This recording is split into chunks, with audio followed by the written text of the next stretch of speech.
నమస్కారం అండి. జ్వాలాపురం శ్రీకాంత్ గారు. ప్రధానమంత్రి మోదీ వచ్చేస్తున్నారు. చిలకలూరుపేటలో 17వ తేదీన జరిగే సభలో ఎన్డీఏ తరఫున వైసీపీ తాట తీయటానికి ఒక అద్భుతమైన వ్యూహంతో రాబోతున్నారు.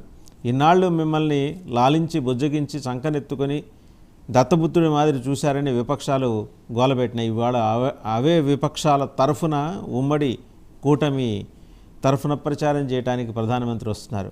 సో మీకు చుక్కలే ఇక అని వాళ్ళు అంటున్నారు. ఏమంటారు మీరు? సార్ నమస్కారం మస్దేవన్ గారు. మీకు సభలో ఉన్నటువంటి మిత్రులకు అందరికీ కూడా నా హృదయపూర్వక నమస్కారాలు తెలియజేస్తున్నా. వీళ్ళ పొత్తులు తిట్టుకొని దాదాపు కొన్ని ఏళ్ల నుంచి చూస్తున్నాం. బీజేపీ కానీ మరి జనసేన కానీ చంద్రబాబు నాయుడు గారు కానీ వీరు తిట్టుకుంటూ పొత్తులు కొనసాగిస్తున్నారు. ప్రజలకు అందరికీ తెలిసిండేదే. అది మొదటిసారి చేస్తే పొరపాటు కింద వస్తుంది, రెండవసారి కింద గ్రహపాటు, మూడవసారి అలవాటుగా తయారైపోయింది.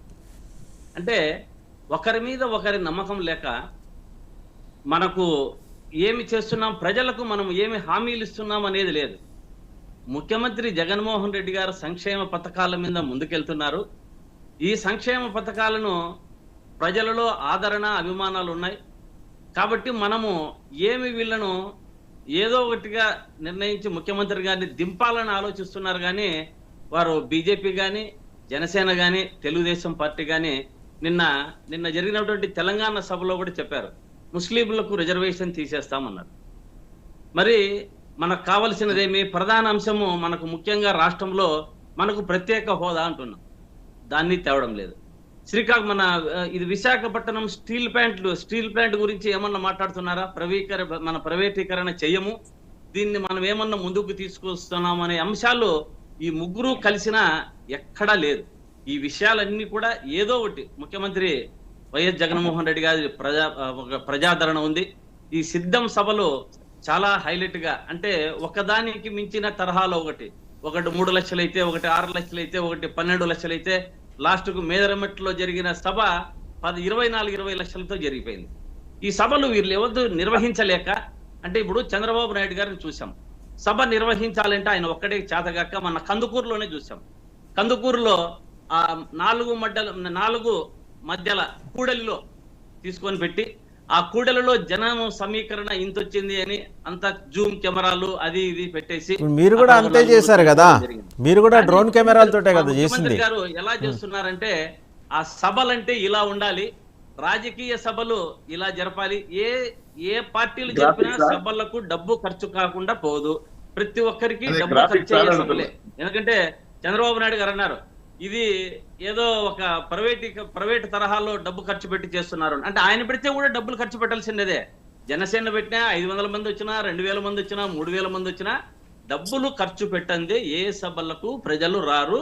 ప్రజలు అభిమానాన్ని కొనగొరుతారు, వీరు ఏకమైతే ప్రజలు జరుగుతాయి. కానీ ఊరికే ఏ సభలకు డబ్బు ఖర్చు పెట్టకుండా ఏ సభలు జరగవు వాసుదేవన్ గారు. అదేవిధంగా మన ఈ సభలు జరుగుతున్నాయంటే ఏమనర్థము? జనము విరివిగా వస్తున్నారంటే ప్రజాదరణ ఉంది. ఇది చేయాలంటే చంద్రబాబు నాయుడు గారు ఏమి చేయాలా?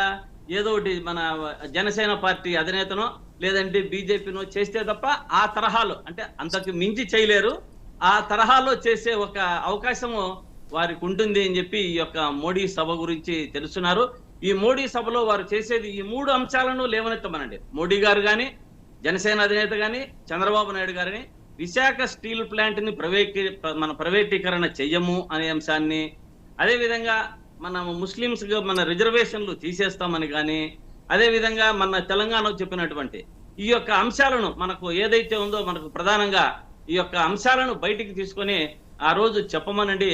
ఆ సభను వీరు పొత్తులు ఎందుకు పెట్టుకున్నారు అన్న అంశాలు ప్రజలకందరికీ అర్థమవుతాయని చెప్పి నేను తెలియజేసుకుంటున్నా.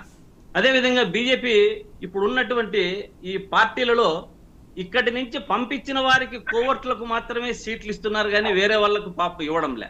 ప్రతిసారి మోసపోతున్నారు బీజేపీ కానీ జనసేన కానీ.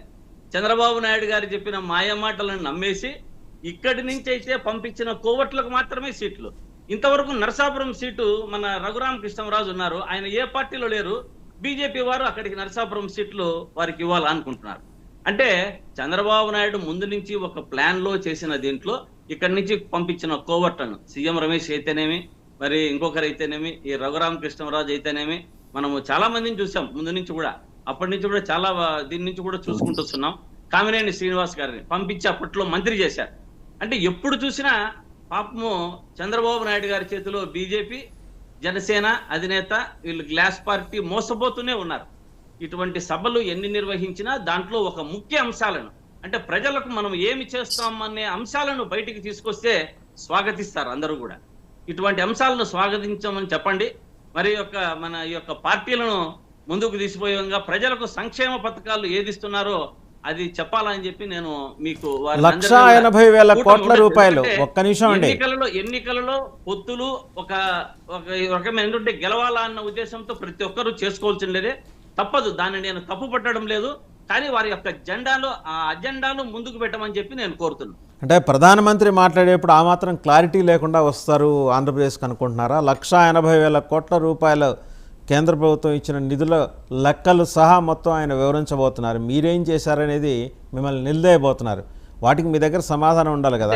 అక్కడ మాట్లాడేది చంద్రబాబు నాయుడు గారి రొటీన్ ప్రసంగం కాదు, పవన్ కళ్యాణ్ గారి ఆవేశపూరిత ప్రసంగం కాదు. వచ్చేది మోదీ. ఆయన ప్రతి ఒక్క రూపాయికి లెక్క అడుగుతారు. లెక్కకి జవాబు చెప్పడానికి మీ దగ్గర సమాధానాలు ఉన్నాయా? లెక్కలకు ప్రతి ఒక్క లెక్కకు ప్రతి లెక్కలు సమాధానం 100% ఉంటాయి. ఏ ఒక్క లెక్క కూడా దుర్వినియోగం కాకుండా ప్రజలకు సంక్షేమ పథకాలు బాగా నిర్వర్తించిన ప్రభుత్వం వైఎస్ఆర్ కాంగ్రెస్ పార్టీ ముఖ్యమంత్రి జగన్మోహన్ రెడ్డి గారు. వారు చెప్పిన తర్వాత, ఆ సభను పెట్టిన తర్వాత మరి ఒక్కసారి అడగండి జగన్మోహన్ రెడ్డి గారు ఏమి చెప్పారు. ఆ ప్రతి లెక్కకు సమాధానం ఉంటుందని చెప్పి మీకు తెలియజేస్తున్నా. సార్ తిరుపతిరావు గారు, హోప్ నా ఇప్పుడు ఓకే అనుకుంటా టెక్నికల్గా. తిరుపతిరావు గారు,